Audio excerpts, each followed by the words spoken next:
أستغفر الله رب البرايا أستغفر الله من الخطايا. Muhadharah beliau atau kita lanjutkan? Kita lanjut dulu. Oke. Adapun muhadharah yang kedua, yaitu yang akan disampaikan oleh Syekh Dr. Haji Jahid bin Haji Siddiq Al-Kholidi dari Malaysia dengan judul Selayang Pandang Penyelewengan Pengamal Tarekat di Malaysia Masa Kini. Adapun profil beliau atau background beliau yang pertama adalah mantan Prof. Madya Akademik Pengajian Islam Universitas Malaya. 2. Syekh Thorekoh Naksabandiyah Kholidiyah. 3. Memimpin suluk sejak tahun 1993. 4. Berusia 80 tahun. 5. Pengasas Pusat Rawatan Refleksologi Spiritual Islam. Kepada beliau Syekh Dr. Haji Jahid bin Haji Siddiq Al-Kholidi kami haturkan.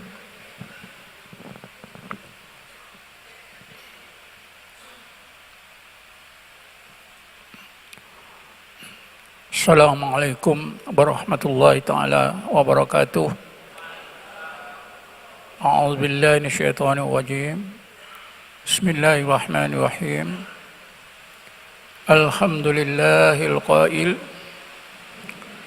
Ya ayyuhalladzina amanu dzkurullaha dzikran katsiran wasabbihu bukratan wa asila walladzi yusalli 'alaikum wa malaikatuhu liyukhrijakum minadh dhulumati ilan nur wa kana bil mu'minina rahima. Asyhadu an la ilaha illallah wahdahu la syarikalah wa asyhadu anna Muhammadan abduhu wa rasuluh. Allahumma shalli ala sayyidina Muhammadin abdika wa rasulikan nabiyil ummi wa ala alihi wa sahbihi wa barik wa sallim. Allahumma nawwir qulubana bi nuri hidayatika kama nawwartal arda bi nuri syamsika abadan abada bi rahmatika ya arhamar rahimin. Yang saya hormati Bapak moderator,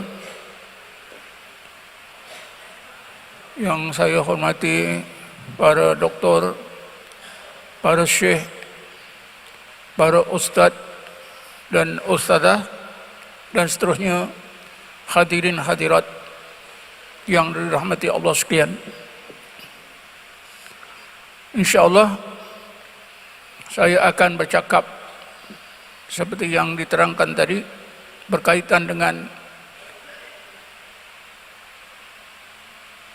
unsur-unsur kesesatan yang berlaku di kalangan pengamal tarekat di Malaysia, tentunya secara ringkas atau secara selayang pandang.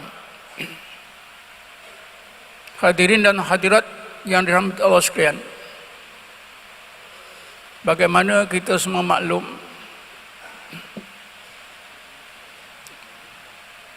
ilmu tasawuf adalah bahagian yang penting dari 3 bahagian agama yang diasaskan kepada Islam, iman dan ihsan. Daripada Islam timbullah ilmu fiqh, ulamanya dikenali dengan fuqaha. Daripada iman maka lahirlah ilmu tauhid, ulamanya dikenali dengan mutakallimin atau ahlu taqid atau ahlu tauhid, dan ketiganya ihsan, maka timbullah ilmu tasawuf.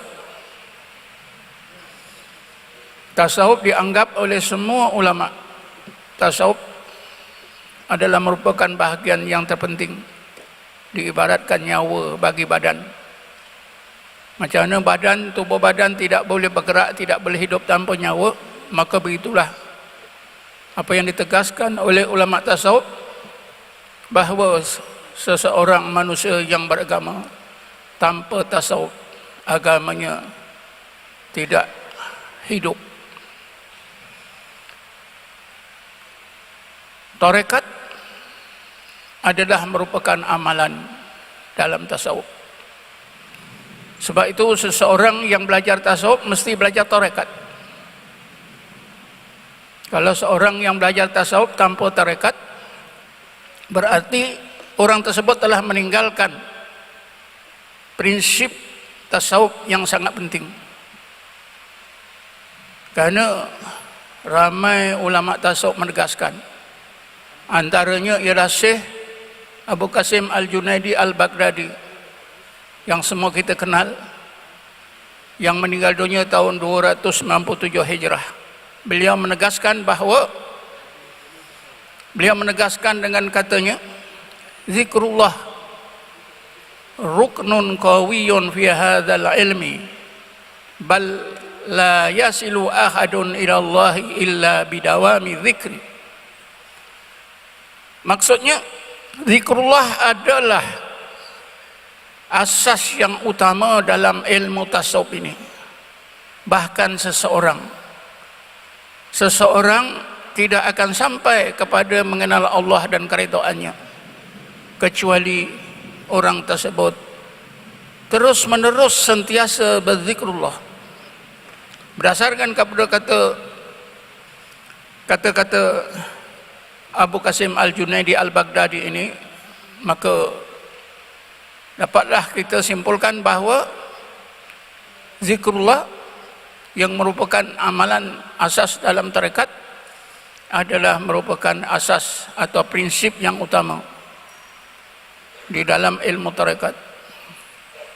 Hadirin hadirat yang dirahmati Allah sekalian, tarekat adalah amalan yang menyampaikan seseorang ke derajat ihsan, seperti yang ditegaskan oleh seorang tokoh agama zaman moden di India, yaitu Maulana Muhammad Zakaria Kandahlawi dalam kitabnya Asy-Syari'ah wa Tariqah. Beliau menjelaskan dengan cara ringkas dan mudah kita faham. At-tariqatu hiya at-tariqah allati yumkinu biha al-wusul ila darajatil ihsan. Tarekat itu ialah jalan amalan yang boleh menyampaikan seseorang ke derajat ihsan. Bagaimana tarekat ini boleh menyampaikan ke derajat ihsan? Maka kita boleh telitikan tentang tarekat ini yang telah dipinasikan oleh seorang ahli tasawuf, yaitu Syekh Jirjani dalam kitabnya At-Ta'rifat. Syekh Jirjani menyebutkan at-tariqatu hiya al-mujahadah al-muhtaqsa lis-salikina ila Allah min qatil manazil wa tarakki fil maqamat. Tarekat itu ialah mujahadah zahir dan batin yang khusus yang biasanya dilakukan oleh golongan as-salikina ila Allah yang terpaksa mengatasi dua halangan. Pertama, mesti memperbaiki ahwal qalbiyah, daripada hati keras biar menjadi lembut, hati yang mati biar jadi hidup, hati yang ghaflah biar jadi yaqadha sadar, hati yang mati biar hidup, hati yang berpenyakit biar menjadi hati yang salim. Begitulah seterusnya. Menerusi tarekat, ahwal qalbiyah itu akan menjadi baik. Yang keduanya, kata Syekh Jirjani, menerusi tarekat itu sifat-sifat hati kita juga akan ditukarkan oleh Allah dengan sifat-sifat yang baik. Allah akan tanamkan sekurang-kurangnya 9 sifat, dimulai dengan sifat sabar, dimulai dengan sifat taubat, diikuti dengan sabar, diikuti dengan syukur, diikuti dengan khauf, diikuti dengan sifat raja, sifat tawakal, sifat zuhud, sifat redha, dan akhirnya mahabbah, kasih, cinta kepada Allah Subhanahu wa taala. Oleh kerana tarekat itu adalah merupakan hasil ijtihad orang-orang sufi, sebagaimana juga fiqh hasil ijtihad para fuqaha, sebagaimana juga ahli tafsir mufassirin mengijtihadkan di bidang tafsir. Begitu juga ahli hadis melakukan ijtihad di bidang hadis. Maka begitulah ulama tasawuf telah melakukan ijtihad yang gigih bertahun-tahun, sambung menyambung, sampailah mereka ini dapat menyimpulkan, menentukan berbagai prinsip di dalam ilmu tarekat. Antara prinsip yang terkenal yang kita semua tahu ialah seorang ahli tarekat mesti berpegang pada Quran dan Sunnah.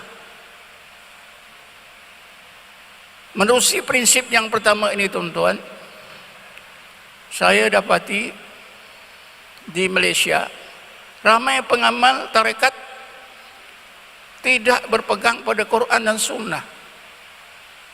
Bagaimana saya boleh tahu? Sebab saya adalah salah seorang yang menjadi jawatan kuasa, ahli jawatan kuasa Jilsah At-Turuq As-Sufiyah, satu jawatan kuasa yang dibentuk oleh Jabatan Mufti Negeri Sembilan untuk memantau pengamalan tarekat orang-orang Islam yang tinggal di Negeri Sembilan. Dan baru-baru ini awal tahun saya juga dilantik oleh JAKIM, Jabatan Kemajuan Islam Malaysia, sebagai salah seorang ahli panel pakar di bidang tarekat dan tasawuf.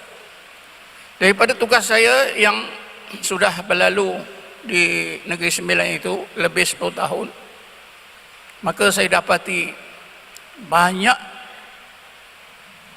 berlaku penyelewengan yang dilakukan oleh pengamal-pengamal tarekat. Tarekatnya betul, tetapi penyelewengan itu berlaku pada pengamal. Misalnya berkenaan dengan Quran dan Sunnah, mereka tinggalkan Quran dan Sunnah, lalu mereka bergantung kepada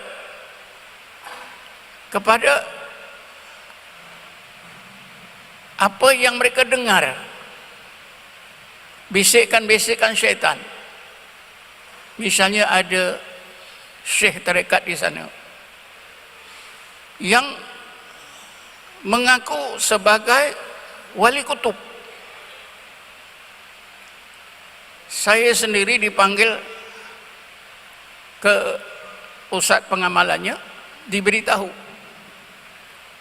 Ustaz, saya sudah dapat title wali kutub. Lalu saya terperanjat, macam mana Haji boleh dapat title ini? Dia jawab, ketika dia berzikir di komplek Makam Syekh Bahauddin Naqsabandi di Bukhara, di Uzbekistan, dia dengar suara kutub. Lalu saya kata, Haji, itu kan suara setan. Dia kata, bukan Ustaz, itu memang daripada Allah, malaikat.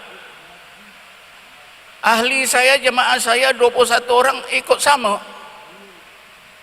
sama mendengar jelas kutub. Saya kata dengan Haji ini, Haji, kalau seluruh dunia ini manusia sebut kutub itu juga boleh jadi suara setan. Kan lebih baik kita berpegang pada Quran. Kalau kita berpegang dengan Quran dan Sunnah, insya Allah akan selamat. Syekh ini, tuan-tuan dan perempuan, tidak habis cerita itu. 2-3 bulan lepas itu, dia panggil saya. Dia kata, Ustaz, saya dapat uang daripada Allah 9 juta. Dapat uang daripada Allah terus 9 juta. Kata saya, Haji, ini lagi karut.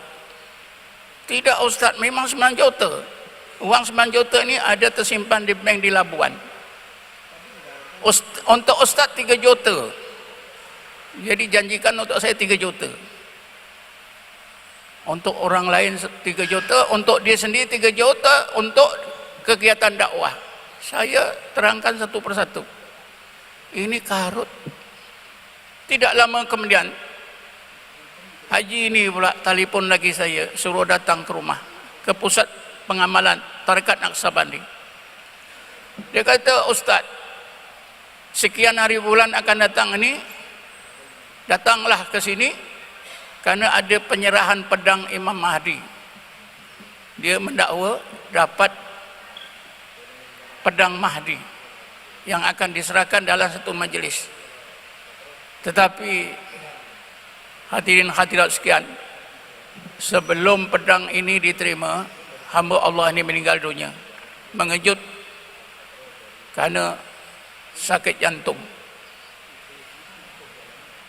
Hadirin dan hadirat sekian, begitu juga di sana terdapat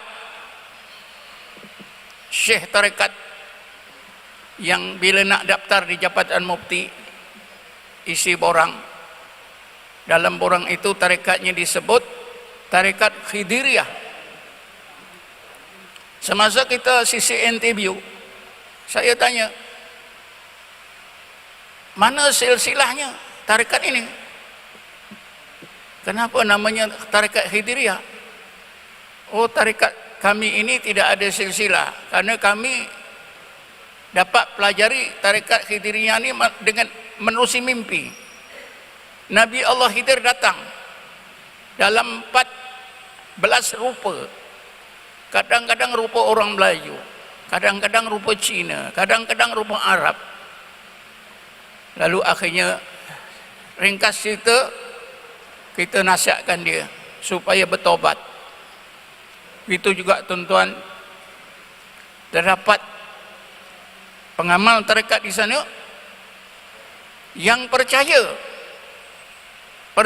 bahawa Syekh Muhammad bin Abdullah As-Suhaimi, mungkin orang sini tahu, Syekh Muhammad bin Abdullah As-Suhaimi yang selalu digelarkan oleh orang Malaysia sebagai Kiai Agung.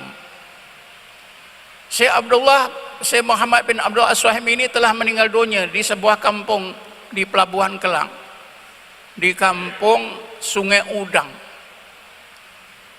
Di kampung ini ada sebuah masjid yang besar. Sebulan sekali saya mengajar di situ kitab Ikam.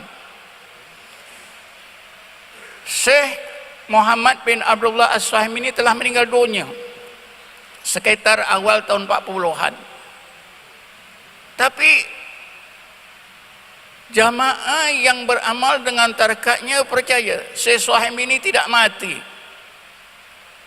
Apa yang dilihat oleh orang ramai, dimandikan, dikapankan, itu batang pisang saja. Syekh Suhaimi ini tidak mati. Syekh Suhaimi ini tetap hidup, bukan di Malaysia, tapi di satu hutan di Indonesia. Mereka panggilkan Alas Ketonggo. Saya pun tak tahu mana Alas Ketonggo ni.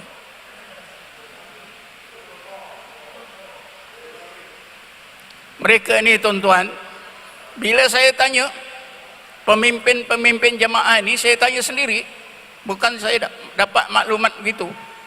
Saya tanya sendiri, saya datang. Macam mana ustaz-ustaz ini percaya Syekh Suhaimi ini sebagai orang yang belum mati akan menjadi Mahdi Muntadhar, jadi Imam Mahdi? Mereka jawab, Ustaz, Syekh Suhaimi ini selalu datang menemui kami berbual-bual. Kami memang sudah biasa. Lalu saya tanya, tidakkah mungkin yang datang berbual-bual itu iblis, syaitan? Mereka jawab, mungkin, tapi kami yakin itu bukan syaitan, itulah Syekh Suhaimi. Hadirin hadirat sekalian, mereka yakin Syekh Suhaimi ini akan lahir menjadi Imam Mahdi pada tahun 2009. Tahun 2009. Kenapa tahun 2009? Karena jemaah tarekat ini telah didirikan secara resmi mulai tahun 1969.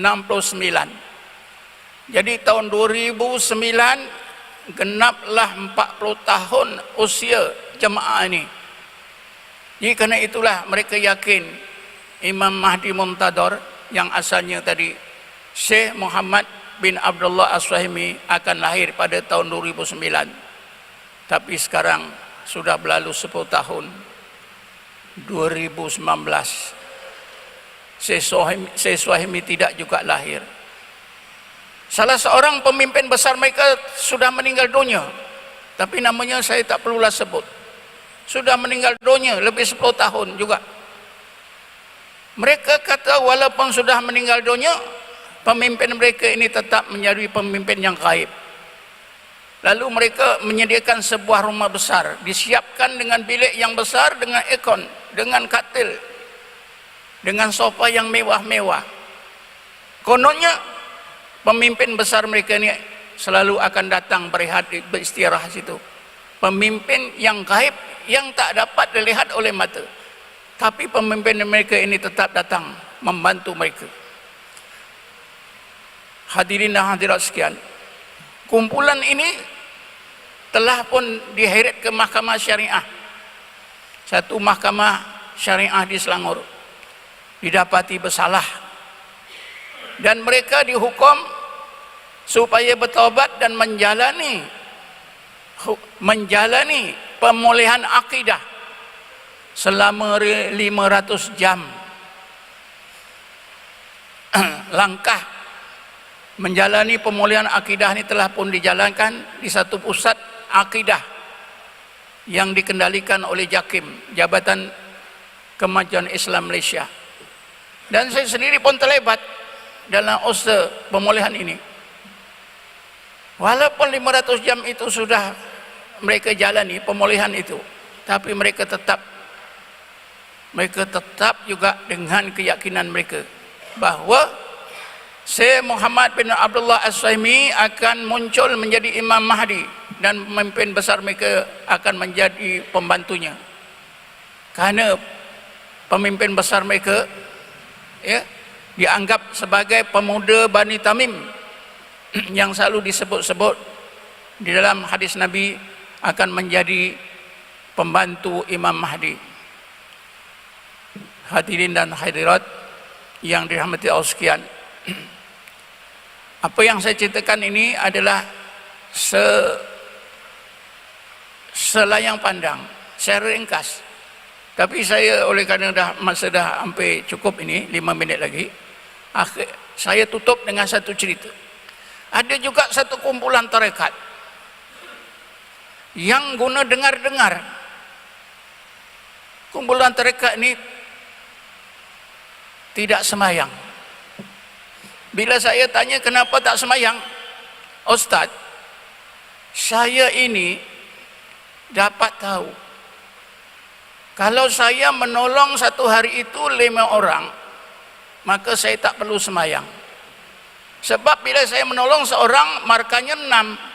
Kalau 5 orang 30, itu sama dengan pahala 5 waktu semayang. Dan sekarang ini jumlah besarnya sudah tercapai, jadi saya tak perlu lagi semayang. Kata saya, itu kan iblis, syaitan. Bukan. Yang bagi tahu saya ini wali syaitan dah. Dia kata tidak. Siapa tuan-tuan? Jangan terperanjat. Wali sebenar datang daripada Pulau Jawa. Siapa dia? Sunan Kalijogo. Kata saya, Masya Allah, Sunan Kalijogo sudah meninggal dunia. Dia kata, Ustaz, saya ini adalah keturunan Sunan Kalijogo. Satu masa saya pergi melawat Masjid Demak. Bila saya masuk saja di tiang tatal itu ada nama saya. Akhir sekali itu Sunan Kalijogo. oh rupanya saya ini keturunan Sunan Kalijogo. Kata saya kan lebih baik kita katakan Sunan Kalijogo yang datang selalu mengajar awak itu adalah iblis. Karena tuan-tuan tidak berpegang pada Quran dan Sunnah, apatah lagi pada kitab, apatah lagi pada prinsip-prinsip ilmu tarekat, maka sudah jauh mereka ini tersimpang daripada jalan sebenar. Ilmu tasawuf, ilmu tarekat yang sepatutnya menjiwai agama, meningkatkan seseorang itu ke derajat ihsan, menjadi seorang yang arif billah, menjadi hamba Allah yang tetap taat kepada Allah, takwa kepada Allah dan tawakal kepada Allah, akhirnya masuk ke dalam perangkap syaitan, menjadi orang-orang yang sesat, yang sukar untuk dipulihkan, sehingga mereka ini setengahnya sudah mati, sudah meninggal dunia. Jadi saya pikir setakat ini saja, masa sudah sampai. Wallahu alam. Assalamualaikum warahmatullahi wabarakatuh. Terima kasih kami haturkan kepada Syekh Jahid yang telah memaparkan selayang pandang tentang penyelewengan pengamal tarekat di Malaysia masa kini. Sebagaimana yang saya janjikan pada muhadharah kali ini, dua muhadharah yang telah disampaikan oleh Syekh Salman dan Syekh Jahid, kami buka 3 penanya. Ya, 1, 2, 3 pas ya. Silakan bisa maju.